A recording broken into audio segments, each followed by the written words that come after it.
ইসলামে সময় নির্ধারণের একটি গুরুত্বপূর্ণ ভিত্তি হল চাঁদ দেখা।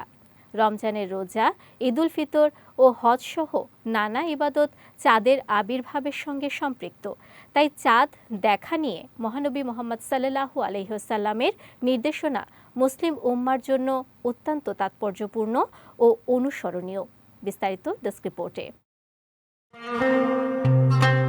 ইসলামে চাঁদ শুধু প্রাকৃতিক উপগ্রহ নয়, বরং ইবাদতের সময় নির্ধারণের গুরুত্বপূর্ণ মাধ্যম। কোরআনে আল্লাহ তাআলা ইরশাদ করেন, লোকেরা আপনাকে নতুন চাঁদ সম্পর্কে জিজ্ঞাসা করে, বলুন তা মানুষ ও হজের জন্য সময় নির্দেশক। এই আয়াত থেকে বোঝা যায় চাঁদের আবির্ভাব মাসের শুরু ও শেষ নির্ধারণ করে এবং হজ ও রোজার সময় নির্দেশ করে। রাসূল সাল্লাল্লাহু আলাইহি ওয়াসাল্লাম সুস্পষ্টভাবে বলেছেন, তোমরা রমজানের চাঁদ দেখে রোজা রাখো এবং চাঁদ দেখে ইফতার করো। যদি আকাশ মেঘাচ্ছন্ন হয় তবে ৩০ দিন পূর্ণ করো।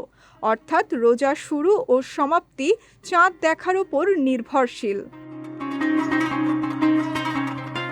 আরেক বর্ণনায় আব্দুল্লাহ ইবনে ওমর রাদিয়াল্লাহু তাআলা আনহু বলেন, তিনি চাঁদ দেখে রাসূল সাল্লাল্লাহু আলাইহি ওয়াসাল্লামকে জানালে তিনি নিজে রোজা রাখেন এবং অন্যদেরও নির্দেশ দেন। এ থেকে প্রমাণিত হয় বিশ্বস্ত ব্যক্তির সাক্ষ্যে রোজা ফরজ হয়ে যায়। তবে ইসলামে ব্যক্তিগত সিদ্ধান্তের চেয়ে জামাতের ঐক্যকে অগ্রাধিকার দেওয়া হয়েছে। রাসূল সাল্লাল্লাহু আলাইহি ওয়াসাল্লাম বলেছেন, যেদিন তোমরা সবাই রোজা রাখবে সেদিনই রোজা, যেদিন তোমরা ইফতার করবে সেদিনই ঈদ।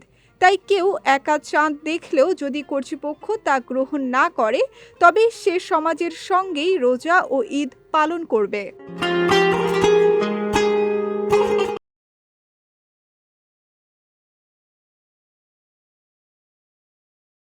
আলেমদের ব্যাখ্যা অনুযায়ী রোজা ও ঈদ নির্ধারণ ইমাম ও জামাতের দায়িত্ব।